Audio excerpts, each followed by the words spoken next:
Headlines प्रायोजक राम बंधू लोणचं मसाला, बेस्ट निवडा राम बंधू निवडा. पेपरफुटीमुळे नीट 2026 ची परीक्षा रद्द. नीट पेपरफुटी प्रकरणी आता सीबीआय चौकशीचे आदेश. पेपरफुटीनंतर मोठा निर्णय.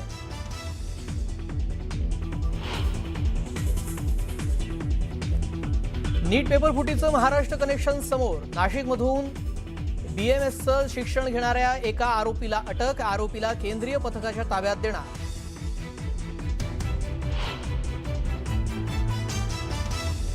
पंतप्रधान मोदींच्या आवाहनाला विधानसभा अध्यक्ष राहुल नार्वेकरांचा प्रतिसाद. 15हून अधिक आमदारांचा नियोजित जपान दौरा केला रद्द.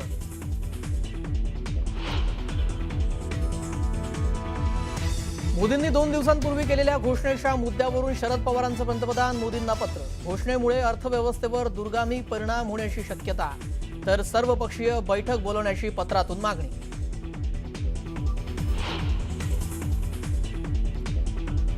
काटकसरीच्या आवाहनानंतर राज ठाकरेंचं पंतप्रधान नरेंद्र मोदींना पत्र.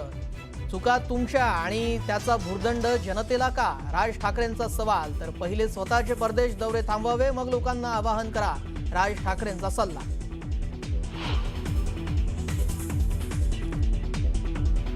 नसरापूर प्रकरणामध्ये सर्वात मोठा पुरावा हाती. अत्याचार करताना नराधमाला 4-5 मुलींनी अडवल्याचं समोर. नराधमाने मुलांवर भिरकावले दगड भिरकावतानाचा सीसीटीव्ही समोर.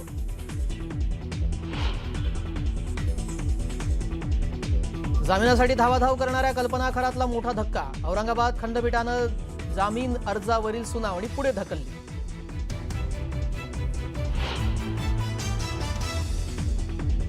आणि आसामच्या मुख्यमंत्रीपदी हिमंता बिस्वा शर्मा विराजमान. शपथविधी सोहळ्याला पंतप्रधान मोदी, अमित शहांसह भाजप प्रणीत राज्याचे मुख्यमंत्री होते उपस्थित.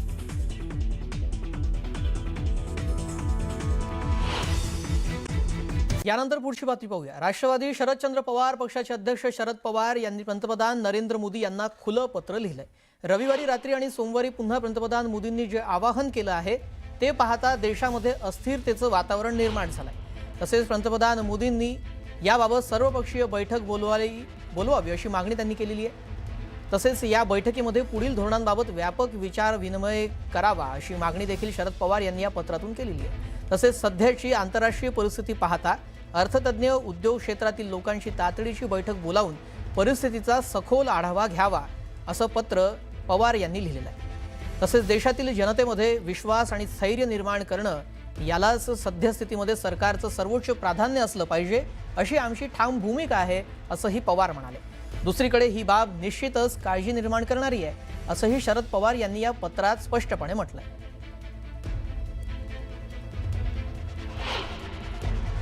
काही निर्णय घेतले नाही, आव्हान केलंय.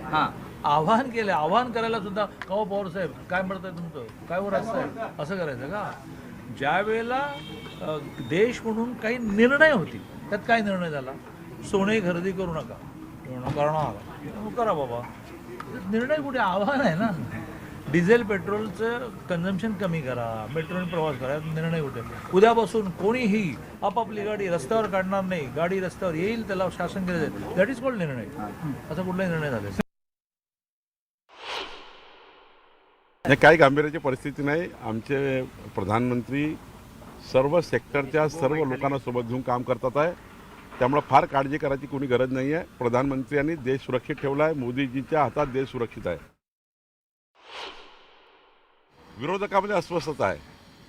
रोज हारतायत, रोड पडतायत आणि पुढं त्यांना काही संधी दिसत नाही. 2047 पण त्यांची विकेट गेली आहे. त्यामुळं त्यांना आता वाटतं की हे विरोध केल्याने काही जमून जाईल. पण देशाची जनता मोदींचं आव्हान स्वीकारतं आणि पुढे जात आहे.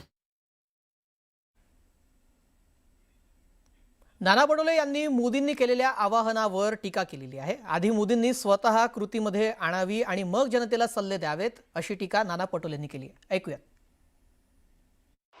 कालच सोमनाथ मंदिरामध्ये गुजरातमध्ये त्यांनी हवाई शोबाजी त्या ठिकाणी केली. विमानाच्या पेट्रोलवर किती महाग आहे हे आपल्याला सगळ्यांना माहिती आहे. मग स्वतः सांगेल ब्रह्मज्ञान आणि आपणच कोरडं पाषाण अशी जी भूमिका आहे ती त्याच्यातून स्पष्ट होते. पण प्रधानमंत्री महोदयांना हे उशिरा सुचलेलं शहाणपण आहे की आपले प्रधानमंत्री नरेंद्र मोदी जे आहेत ते आता देश चालवण्यामध्ये त्यांना आता त्यांचं सामर्थ्य राहिलेलं नाही, ते पूर्ण फेल झालेले आहेत आणि त्याच्यामुळे त्यांनी हा सल्ला भारताच्या जनतेला देण्यापेक्षा त्यांनी सत्तेतूनच दूर व्हावं ही भूमिका आता आमची आहे. आणि त्यामुळे जेव्हाचं नरेंद्र मोदीचं सरकार या देशात आलं तेव्हाचं प्रत्येक गोष्टीसाठी या देशाच्या जनतेला लाईनमध्ये उभं ठेवण्याचं काम नरेंद्र मोदींनी केलेलं आहे, भाजपनी केलेलं आहे. आणि म्हणून हे आता सत्ता चालवण्याच्या लायकीचे राहिलेले नाही, ही भूमिका आमचे नेते राहुल गांधींनी मांडलेली आहे. त्याचं आम्ही सगळेजण समर्थन करतो. दरम्यान पंतप्रधानांच्या काटकसरीच्या आवाहनानंतर मनसे अध्यक्ष राज ठाकरे यांनी देखील पंतप्रधान मोदींना पत्र लिहिलंय. यात विविध मुद्द्यांवर भाष्य करत मोदींना काही सल्ले दिलेत. देशाच्या आणि राज्यांच्या अर्थव्यवस्थेचं हे काही कंबरडं मोडून ठेवलेलं आहे, त्याबद्दल पंतप्रधानांना का काहीच बोलत नाहीयेत, चुका तुमच्या आणि त्याचा भुर्दंड जनतेला का, असा सवाल राज ठाकरे यांनी या पत्रातून केलेला आहे. महाराष्ट्रामध्ये लाडकी बहीण योजनेनं राज्याची अर्थव्यवस्था मोडकळीस आणली आहे. महिलांना सक्षम करायचं सोडून त्यांना तुटपुंजे पैसे द्यायचे आणि ते पैसे महागाईच्या रूपानं पुन्हा काढून घ्यायचे. देशाची आणि राज्याची अर्थव्यवस्था जर नाजूक झाली आहे तर या रेवड्या वाटू नका, असं पंतप्रधान ठामपणे सांगणार आहेत का, असंही राज ठाकरे यांनी म्हटलंय. तर पंतप्रधानांनी पहिले स्वतःचे परदेश दौरे हे थांबवा आणि मग लोकांना आवाहन करावं, असंही राज ठाकरे यांनी म्हटलं.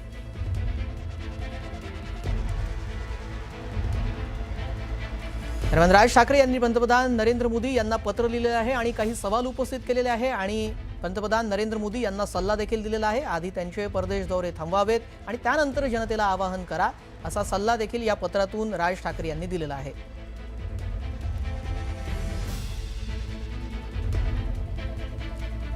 विदेशी गुंतवणूक वाचवण्यासाठी पंतप्रधान नरेंद्र मोदींनी जे आवाहन जनतेला केलं, काटकसरीनं पेट्रोल डिझेल वापरण्याचं आवाहन करण्यात आलं होतं, त्यावरच आता मनसे अध्यक्ष राज ठाकरे यांनी आपली भूमिका ठामपणे स्पष्ट केली आणि त्याबाबतचं पत्र देखील त्यांनी पंतप्रधान मोदींना लिहिलंय.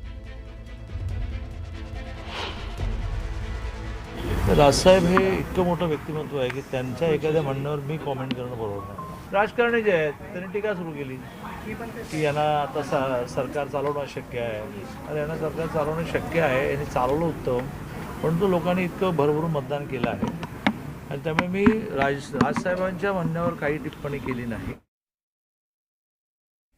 दरम्यान मोदींनी केलेल्या या आवाहनावर काँग्रेस नेते बाळासाहेब थोरात यांनी काय प्रतिक्रिया दिली आहे तेही आपण पाहूया. अगोदरच माननीय राहुलजींनी सांगितलेलं होतं की हे संकट येऊ शकते, परंतु त्या केवळ निवडणुका चालू आहेत, धुमाकूळ केला, निवडणुकीचा खर्चाचा धुमाकूळ केला, इंधनं प्रचंड वापरलं, आता काटकसर सांगतायत. हे काही बरोबर नाही. काटकसर सुरुवात स्वतःपासून केली पाहिजे. असाच एक प्रसंग त्या तत्कालीन अर्थमंत्र्यांवर आला होता. मधु दंडवते ज्यावेळेस होते त्यांनी कशा पद्धतीनं मांडणी केली होती, मुद्दाम या केंद्र सरकारनं पाहिलं पाहिजे. का असतं संकट येतं, पण ती मांडणी कशी स्वतःपासून सुरुवात करावी लागते, दुर्दैवानं ते दिसत नाही. बाळासाहेब थोरात आणि जे कोणी टीका करतात त्यांना माझा सवाल आहे की महात्मा गांधीजींनी स्वदेशीचा नारा दिला होता. स्वदेशीचा नारा पुढे नेणे काही चूक असेल तर मला त्यांनी सांगावं. मोदीजींनी काय म्हटलं की स्वदेशीचा वापर जास्त करा. पेट्रोल डिझेलचा पर्याय काय तर इथेनॉल आहे जे देशामध्ये बनतं. विजेचा पर्याय, गॅस सिलेंडरचा पर्याय काय तर आपल्या देशामध्ये सोलर शेगडी आहे. स्वदेशीचा नारा हा अनादी कालापासून आपल्या पूर्वजांनी दिला आणि आता माननीय मोदीजींनी दिला आणि महात्मा गांधीजींनी हाच नारा दिला होता. तर महात्मा गांधीवर टीका करतील का बाळासाहेब थोरात आणि विरोधक? शेवटी मोदीजींनी सांगितलं तेच महात्मा गांधीजींनी म्हटलं होतं, तेच त्या ठिकाणी आपल्या पूर्वजांनी सांगितलं आहे. मला असं वाटतं याच्यामध्ये हे राजकारण करू नये, जनतेला पुन्हा काउन्सिलिंग केलं पाहिजे. दरम्यान पंतप्रधान नरेंद्र मोदी यांनी जे जनतेला आवाहन केलेलं आहे त्यावर विरोधकांनी टीका केलेली आहे, तर सत्ताधाऱ्यांकडून त्यावर उत्तरही आलेलं आहे. मात्र यावर एक वेगळीच प्रतिक्रिया समोर आलेली आहे. नॅपकिन आणि हातातलं सोन्याचं कडं ही आपली ओळख आहे. मोदींच्या आवाहनाला प्रतिसाद देत आपण सोनं घेणार नाही इतकंच काय तर सोनं काढून ठेवा असं मोदींनी सांगितलं, तेही आपण करू, असं मंत्री भरत गोगावले यांनी म्हटलं. पाहूया.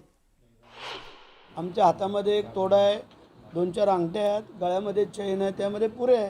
ते काय आम्ही इतर लोकांसारखे ते मोठे तोडे गोल बिल तसं काही नाही आहे, किंवा ते हाताच्या कोपरापर्यंत जो पट्टा लावतात तसं काही नाही आहे. ते तुम्ही पाहिलेत गेले अनेक वर्षे. आता हाय त्याच्यात वाढ होणार नाही. वाढ झाली तर मग तुम्ही विचारा बाबा शेठ, जर पंतप्रधानाने असं सांगितलं तर मग तुम्ही वाढ कशी केली, आणि जर त्यांनी सांगितलं हे पण घरी काढून ठेवा तर ते पण आमची काढून ठेवायची तयारी आहे. दरम्यान पंतप्रधानांच्या आवाहनानंतर मुख्यमंत्री देवेंद्र फडणवीसांनी मंत्र्यांना कामकाज ऑनलाईन करण्याबाबत सूचना केलेली आहे. फडणवीसांच्या सूचनेनुसार मंत्री नितेश राणेंकडून मत्स्य विकास आणि बंदर विभागाला निर्देश देण्यात आलेले आहेत. मत्स्य विकास बंदर विभागाच्या सर्व बैठका ऑनलाईन होणार आहेत. पेट्रोल आणि डिझेल ऐवजी इलेक्ट्रिक वाहनांचा वापर करा अशा मंत्री राणेंकडून अधिकाऱ्यांना सूचना देण्यात आलेल्या आहेत. ऑनलाईन बैठक घेण्याची मंत्री राणेंकडून अंमलबजावणी देखील सुरू करण्यात आली आहे. प्रधानमंत्री जी की अपील ये देश हित में अपील है. हम सभी को प्रयास करना होगा. मैं ये मानता हूं कि एक दिन में सारा बदलाव नहीं हो सकता है, लेकिन सबने थोड़ा थोड़ा प्रयास किया तब भी बदलाव हो सकता है. हम लोग भी अपने अपने तरीके से इसमें क्या बदलाव कर सकते हैं. व्यक्तिगत रूप से देवेंद्र फडणवीस क्या बदलाव कर सकता है, शासन के रूप में महाराष्ट्र शासन क्या बदलाव कर सकता है, और जनता को हम किस प्रकार से प्रेरित कर सकते हैं, ये पूरा प्रयास हम महाराष्ट्र में करेंगे.